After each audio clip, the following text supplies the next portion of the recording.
enjoy these stories, it would mean the world to me if you subscribed and gave this video a like. Today, we will be reading from Dracula by Bram Stoker. Chapter 22, Jonathan Harker's Journal. 3 October. As I must do something or go mad, I write this diary. It is now 6 o'clock, and we are to meet in the study in half an hour and take something to eat. For Dr. Van Helsing and Dr. Seward are agreed that if we do not eat, we cannot work our best. Our best will be, God knows, required today. I must keep writing at every chance, for I dare not stop to think. All big and little must go down. Perhaps at the end the little things may teach us most. The teaching, big or little, could not have landed Mina or me anywhere worse than we are today. However, we must trust and hope. Poor Mina told me just now, with tears running down her cheeks, that it is in trouble and trial that our faith is tested, though we must keep on trusting, and that God will aid us up to the end. The end. Oh my God, what end? To work, to work. When Dr. Van Helsing and Dr. Seward had come back from seeing poor Renfield, we went gravely into what was to be done. First, Dr. Seward told us that when he and Dr. Van Helsing had gone down to the room below, they had found Renfield lying on the floor, all in a heap. His face was all bruised and crushed in, and the bones of the neck were broken. Dr. Seward asked the attendant who was on duty in the passage if he had heard anything. He said that he had been sitting down. He confessed to half dozing, when he heard loud voices in the room, and then Renfield had called out loudly several times, "God, God, God." After that there was a sound of falling, and when he entered the room he found him lying on the floor, face down, just as the doctors had seen him. Van Helsing asked if he had heard voices or a voice, and he said he could not say. That at first it had seemed to him as if there were two, but as there was no one in the room, it could have only been one. He could swear to it, if required, that the word God was spoken by the patient. Dr. Seward said to us, when we were alone, that he did not wish to go into the matter. The question of an inquest had to be considered, and it would never do to put forward the truth, as no one would believe it. As it was, he thought that on the attendant's evidence he could give a certificate of death by misadventure in falling from bed. In case the coroner should demand it, there would be a formal inquest, necessarily to the same result. When the question began to be discussed as to what should be our next step, the very first thing we decided was that Mina should be in full confidence, that nothing of any sort, no matter how painful, should be kept from her. She herself agreed as to its wisdom, and it was pitiful to see her so brave and yet so sorrowful, and in such a depth of despair. There must be no concealment, she said. Alas, we have had too much already, and besides there is nothing in all the world that can give me more pain than I have already endured, than I suffer now. Whatever may happen, it must be of new hope, or of new courage to me.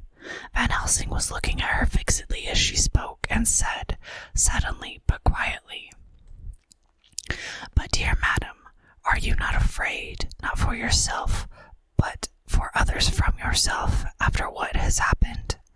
Her face grew set in its lines, but her eyes shone with the devotion of a martyr as she answered, "Ah, no, for my mind is made up." "To what?" he asked gently, whilst we were all very still, for each in our own way had a sort of vague idea of what she meant. Her answer came with direct simplicity, as though she was simply stating a fact, because if I find in myself, and I shall watch keenly for it, a sign of harm to any that I love, I shall die. "You would not kill yourself?" he asked hoarsely. "I would, if there were no friend who loved me, who would save me such a pain, and so desperate an effort. She looked at him meaningly as she spoke. He was sitting down, but now he rose and came closer to her and put his hand on her head as he said solemnly, "My child, there is such an one if it were for your own good. For myself, I could hold it in my account with God to find such an euthanasia for you. Even at this moment, if it were best, nay, were it safe. But my child," for a moment he seemed choked, and a great sob rose in his throat. He gulped it down and went on. "There are here some who would stand between you and death. You must not die. You must not die by any hand, but least of all your own. Until the other who has fouled your sweet life is true dead, you must not die. For if he is still with the quick undead, your death would make you even as he is. No, you must live. You must struggle and strive to live, though death would seem a boon unspeakable. You must fight death himself, though he come to you in pain or in joy, by the day or the night, in safety or in peril. On your living soul I charge that you do not die, nay, nor think of death, till this great evil be past." The poor dear grew white as death, and shook and shivered, as I have seen a quicksand shake and shiver at the incoming of the tide. We were all silent. We could do nothing. At length she grew more calm, and turning to him, said sweetly, but oh so sorrowfully, as she held out her hand, "I promise you, my dear friend, that if God will let me live, I shall strive to do so, till, if it may be in his good time, this horror may have passed away from me." She was so good and brave that we all felt that our hearts were strengthened to work and endure for her, and we began to discuss what we were to do. I told her that she was to have all the papers in the safe, and all the papers or diaries and phonographs we might hereafter use, and was to keep the record as she had done before. She was pleased with the prospect of anything to do, if pleased could be used in connection with so grim an interest. As usual, Van Helsing had thought ahead of everyone else, and was prepared with an exact ordering of our work. "It is perhaps well," he said, "that at our meeting after our visit to Carfax we decided not to do anything with the earth boxes that lay there. Had we done so, the Count must have guessed our purpose, and would doubtless have taken measures in advance to frustrate such an effort with regard to the others. But now he does not know our intentions. Nay, more, in all probability he does not know that such a power exists to us that can sterilize his lairs, so that he cannot use them as of old. We are now so much further advanced in our knowledge as to the disposition that, when we have examined the house in Piccadilly, we may track the very last of them. Today, then, is ours, and in it rests our hope. The sun that rose on our sorrow this morning guards us in its course. Until it sets tonight, that monster must retain whatever form he has now. He is confined within the limitations of his earthly envelope. He cannot melt into thin air, nor disappear through cracks or chinks or crannies. If he go through a doorway, he must open the door like a mortal. And so we have this day to hunt out all his lairs and sterilize them. So we shall, if we have not yet catch him and destroy him, drive him to bay in some place where the catching and the destroying shall be, in time, sure. Here I started up, for I could not contain myself with the thought that the minutes and seconds so preciously laden with Mina's life and happiness were flying from us, since whilst we talked, action was impossible. But Van Helsing held up his hand warningly.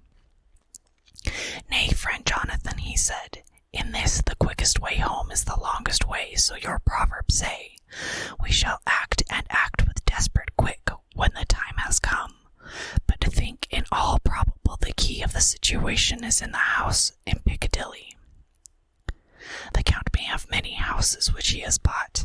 One of them will have deeds of purchase, keys, and other things. He will have paper that he write on. He will have his book of checks. There are many belongings that he must have somewhere. Why not in this place so central, so quiet, where he come and go by the front or the back at all hours, when in the very vast of the traffic there is none to notice? We shall go there and search that house, and when we learn what it holds, then we do what our friend Arthur call, in his phrases of hunt, stop the earth. And so we run down our old fox, so, is it not? Then let us come at once, I cried. We are wasting the precious, precious time. The professor did not move, but simply said, and how are we to get into the house in Piccadilly? Anyway, I cried, we shall break in if need be. And your police, where will they be, and what will they say? I was staggered, but I knew that if he wished to delay, he had a good reason for it. So I said, as quietly as I could, don't wait more than need be, you know, I'm sure, what torture I'm in. Ah, my child, that I do, and indeed there is no wish for me to add to your anguish. But just think, what can we do until all the world be at movement? Then will come our time. I have thought, and it seems to me that the simplest way is the best of all. Now we wish to get into the house, but we have no key. Is it not so? I nodded. Now suppose that you were, in truth, the owner of that house, and could not still get in, and think there was to you no conscience of the housebreaker, what would you do? I would get a respectable locksmith and set him to work to pick the lock for me. And your police, they would interfere, would they not? Oh no, not if they knew the man was properly employed. Then he looked at me as keenly as he spoke. All that is in doubt is the conscience of the employer, and the belief of your policeman as to whether or not that employer has a good conscience or a bad one. Your police must indeed be zealous men and clever, oh so clever, in reading the heart, that they trouble themselves in such matter. No, my friend Jonathan, you go take the log of 100 empty houses in this your London, or of any city in the world, and if you do it as such things are rightly done, and at the time such things are rightly done, no one will interfere. I have read of a gentleman who owned a so fine house in London, and when he went for months of summer to Switzerland, and lock up his house, some burglar come and broke a window at back and got in. Then he went and made open the shutters in front and walk out and in through the door before the very eyes of the police. Then he have an auction in that house and advertise it and put up a big notice. And when the day come, he sell off by a great auctioneer all the goods of that other man who owned them. Then he go to a builder and he sell him that house, making an agreement that he pull it down and take away all within a certain time. And your police and the other authority help him all they can. And when that owner come back from his holiday in Switzerland, he find only an empty hole where his house had been. This was done en règle, and our work shall be done en règle too. We shall not go so early that the policemen who have then little to think of shall deem it strange, but we shall go after 10 o'clock, when there are many about, and such things would be done, were we indeed owners of the house. I could not but see how right he was, and the terrible despair of Mina's face became relaxed in thought. There was hope in such good counsel. Van Helsing went on. When once within that house we may find more clues. At any rate, some of us can remain there, whilst the rest find the other places, where there be more earth boxes, at Bermondsey and Mile End. Lord Godalming stood up. I can be of some use here. I shall wire my people to have horses and carriages where they will be most convenient. Look here, old fellow, said Morris, it is a capital idea to have all ready, in case we want to go horsebacking.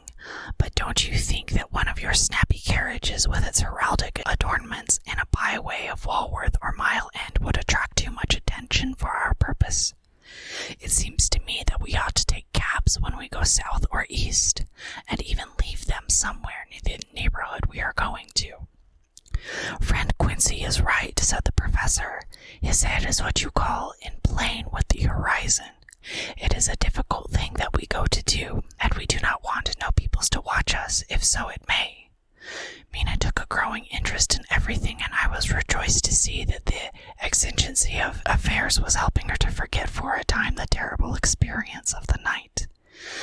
was very, very pale, almost ghastly, and so thin that her lips were drawn away, showing her teeth in somewhat of prominence. I did not mention this last, lest it should give her needless pain, but it made my blood run cold in my veins to think of what had occurred with poor Lucy when the Count had suckered her blood. As yet there was no sign of the teeth growing sharper, but the time as yet was short, and there was time for fear. When we came to the discussion of the sequence of our efforts and of the disposition of our forces, there were new sources of doubt. It was finally agreed that before starting for Piccadilly, we should destroy the Count's lair close at hand. In case he should find it out soon, we should thus be still ahead of him in our work of destruction, and his presence in his purely material shape, and at his weakest, might give us some new clue. As to the disposal of forces, it was suggested by the professor that after our visit to Carfax we should all enter the house in Piccadilly, that the 2 doctors and I should remain there, whilst Lord Godalming and Quincy found the lairs at Walworth and Mile End and destroyed them. It was possible, if not likely, the professor urged, that the Count might appear in Piccadilly during the day, and that if so, we might be able to cope with him then and there. At any rate, we might be able to follow him in force. To this plan I strenuously objected, and so far as my going was concerned, for I said that I intended to stay and protect Mina. I thought that my mind was made up on the subject, but Mina would not listen to my objection. She said that there might be some law matter in which I could be useful, that amongst the Count's papers might some clue which I could understand out of my experience in Transylvania, and that, as it was, all the strength we could muster was required to cope with the Count's extraordinary power. I had to give in, for Mina's resolution was fixed. She said it was the last hope for her that we should all work together. As for me, she said, I have no fear. Things have been as bad as they can be, and whatever may happen must have in it some element of hope or comfort. Go, my husband. God can, if he wishes it, guard me as well alone as with anyone present. So I started up, crying out, Then in God's name let us come at once, for we are losing time. The Count may come to Piccadilly earlier than we think. Not so, said Van Helsing, holding up his hand. But why? I asked. Do you forget, he said with actually a smile, that last night he banqueted heavily and will sleep late? Did I forget? Shall I ever? Can I ever? Can any of us ever forget that terrible scene? Mina struggled hard to keep her brave countenance, but the pain overmastered her, and she put her hands before her face and shuddered whilst she moaned. Van Helsing had not intended to recall her frightful experience. He had simply lost sight of her and her part in the affair in his intellectual effort. When it struck him what he said, he was horrified at his thoughtlessness and tried to comfort her. Oh, Madam Mina, he said, dear, dear Madam Mina, alas, that I, of all who so reverence you, should have said anything so forgetful. These stupid old lips of mine and this stupid old head do not deserve so, but you will forget it, will you not? He bent low beside her as he spoke. She took his hand, and looking at him through her tears, said hoarsely, No, I shall not forget, for it is well that I remember, and with it I have so much memory of you, and that is sweet, that I take it altogether. Now you must all be going soon. Breakfast is ready, and we must all eat that we might be strong. Breakfast was a strange meal to us all. We tried to be cheerful and encourage the other, and Mina was the brightest and most cheerful of us. When it was over, Van Helsing stood up and said, Now, my dear friends, we go forth to our terrible enterprise. Are we all armed as we were on that night when we first visited our enemy's lair, armed against ghostly as well as carnal attack? We all assured him. Then it is well. Now, Madam Mina, you are in any case quite safe here until the sunset, and before then we shall return. But before we go, let me see you armed against personal attack. I have myself, since you came down, prepared your chamber by placing things of which we know, so that he may not enter. Now let me guard yourself. On your forehead I touch this piece of sacred wafer in the name of the Father, the Son, and... There was a fearful scream which almost froze our hearts to hear. As he had placed the wafer on Mina's forehead, it had seared it, had burned into the flesh as though it had been a piece of white hot metal. My poor darling's brain had told her the significance of the fact as quickly as her nerves received the pain of it, and the two so overwhelmed her that her overwrought nature had its voice in that dreadful scream. But the words to her thought came quickly. The echo of the scream had not ceased to ring on the air when there came the reaction, and she sank to her knees on the floor in an agony of abasement. Pulling her beautiful hair over her face as the leper of old his mantle, she wailed out, "Unclean, unclean, even the Almighty shuns my polluted flesh. I must bear this mark of shame upon my forehead until the judgment day." They all paused. I had thrown myself beside her in an agony of helpless grief, and putting my arms around her, held her tight. For a few minutes our sorrowful hearts beat together, whilst the friends around us turned away their eyes, that tears ran silently. Then Van Helsing turned and said gravely, so gravely that I could not help feeling that he was in some way inspired, and was stating things outside himself. "It may be that you have to bear that mark till God himself see fit, as he most surely shall, on the judgment day, to redress all wrongs of the earth and of his children that he has placed thereon. And oh, Madam Mina, my dear, may we who love you be there to see when that red scar, the sign of God's knowledge of what has been, shall pass away and leave your forehead as pure as the heart we know. For so surely as we live, that scar shall pass away when God sees right to lift the burden that is hard upon us.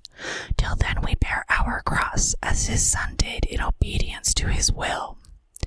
It may be that we are chosen instruments of his good pleasure, and that we ascend to his bidding, as that other through stripes and shame, through tears and blood, through doubts and fear, and all that makes the difference between God and man." There was hope in his words and comfort, and they made for resignation. Mina and I both felt so, and simultaneously we each took one of the old man's hands and bent over and kissed it. Then without a word we all knelt down together, and holding hands swore to be true to each other. We men pledged ourselves to raise the veil of sorrow from the head of her whom, each in his own way, we loved, and we prayed for help and guidance in the terrible task which lay before us. It was then time to start, so I said farewell to Mina, a parting which neither of us shall forget to our dying day, and we set out. To one thing I have made up my mind. If we find out that Mina must be a vampire in the end, then she shall not go into that unknown and terrible land alone. I suppose it is thus that in old times one vampire meant many. Just as their hideous bodies could only rest in sacred earth, so the holiest love was the recruiting sergeant for their ghastly ranks. We entered Carfax without trouble and found all things the same as on the first occasion. It was hard to believe that amongst so prosaic surroundings of neglect and dust and decay there was any ground for such fear as we already knew. Had not our minds been made up, and had there not been terrible memories to spur us on, we could hardly have proceeded with our task. We found no papers or any sign of use in the house. And in the old chapel, the great boxes looked just as we had seen them. Dr. Van Helsing said to us solemnly as we stood before them, "And now, my friends, we have a duty here to do. We must sterilize this earth, so sacred of holy memories, that he has brought from a far distant land for such fell use. He has chosen this earth because it has been holy. Thus we defeat him with his own weapon, for we make it more holy still. It was sanctified to such use of man, and now we sanctify it to God." As he spoke, He took from his bag a screwdriver and a wrench, and very soon the top of one of the cases was thrown open. The earth smelled musty and close, but we did not somehow seem to mind, for our attention was concentrated on the professor. Taking from his box a piece of the sacred wafer, he laid it reverently on the earth, and then shutting down the lid, began to screw it home, we aiding him as he worked. One by one we treated in the same way each of the great boxes, and left them as we had found them to all appearance, but in each was a portion of the host. When we closed the door behind us, the professor said solemnly, "So much is already done. It may be that, with all the others, we can be so successful. Then the sunset of this evening may shine of Madame Mina's forehead, all white as ivory and with no stain." As we passed across the lawn on our way to the station to catch our train, we could see the front of the asylum. We looked eagerly, and in the window of my own room I saw Mina. I waved my hand to her and nodded to tell that our work there was successfully accomplished. She nodded in reply, to show that she understood. The last I saw, she was waving her hand farewell. It was with heavy heart that we saw the station and just caught the train, which was steaming in as we reached the platform. I have written this on the train. Piccadilly, 12:30 o'clock. Just before we reached Fenchurch Street, Lord Godalming said to me, "Quincy and I will find a locksmith. You had better not come with us in case there should be any difficulty, for under the circumstances it wouldn't seem so bad for us to break into an empty house. But your solicitor and the Incorporated Law Society might tell you that you should have known better." I demurred as to my not sharing any danger even of odium, but he went on, "Besides, it will attract less attention if there are not too many of us. My title will make it all right with the locksmith and with any policeman that may come along. You had better go with Jack and the professor and stay in the Green Park, somewhere inside of the house, and when you see the door opened and the smith has gone away, do you all come across. We shall be on the lookout for you and shall let you in." "The advice is good," said Van Helsing, so we said no more. Godalming and Morris hurried off in a cab, we following in another.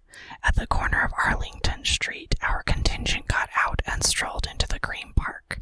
My heart beat as I saw the house on which so much of our hope was centered, looming up grim and silent in its deserted condition among its more lively and spruce-looking neighbors. We sat down on a bench within good view, and began to smoke cigars so as to attract as little attention as possible. The minutes seemed to pass with leaden feet as we waited for the coming of the others. At length we saw a four-wheeler drive up. Out of it, in leisurely fashion, got Lord Godalming and Morris, and down from the box descended a thick-set working man with his rush-woven basket of tools. Morris paid the cabman, who touched his hat and drove away. Together the two ascended the steps, and Lord Godalming pointed out what he wanted done. The workman took off his coat leisurely and hung it on one of the spikes of the rail, saying something to a policeman who was just then sauntering along. The policeman nodded acquiescence, and the man, kneeling down, placed his bag beside him. After searching through it, he took out a selection of tools which he proceeded to lay beside him in orderly fashion. Then he stood up, looked in the keyhole, blew into it, and turning to his employers made some remark. Lord Godalming smiled, and the man lifted a good-sized bunch of keys. Selecting one of them, he began to probe the lock, as if feeling his way with it. After fumbling about for a bit, he tried a second, and then a third. All at once the door opened under a slight push from him, and he and the two others entered the hall. We sat still. My own cigar burned furiously, but Van Helsing's went cold altogether.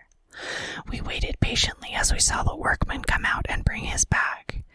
Then he held the door partly open, steadying it with his knees whilst he fitted a key into the lock. This he finally handed to Lord Godalming, who took out his purse and gave him something. The man touched his hat, took his bag, put on his coat, and departed. Not a soul took the slightest notice of the whole transaction. When the man had fairly gone, crossed the street and knocked at the door. It was immediately opened by Quincy Morris, beside whom stood Lord Godalming lighting a cigar. "The place smells so vilely," said the latter as we came in. It did indeed smell vilely, like the old chapel at Carfax, and with our previous experience it was plain to us that the Count had been using the place pretty freely. We moved to explore the house, all keeping together in case of attack, for we knew we had a strong and wily enemy to deal with, and as yet we did not know whether the Count might not be in the house. In the dining room, which lay at the back of the hall, we found 8 boxes of earth. 8 boxes only out of the 9 which we sought. Our work was not over, and would never be until we should have found the missing box. First we opened the shutters of the window which looked out across a narrow flagged yard at the blank face of a stable, pointed to look like the front of a miniature house. There were no windows in it, so we were not afraid of being overlooked. We did not lose any time in examining the chests. With the tools which we had brought with us, we opened them one by one, and treated them as we had treated those in the old chapel.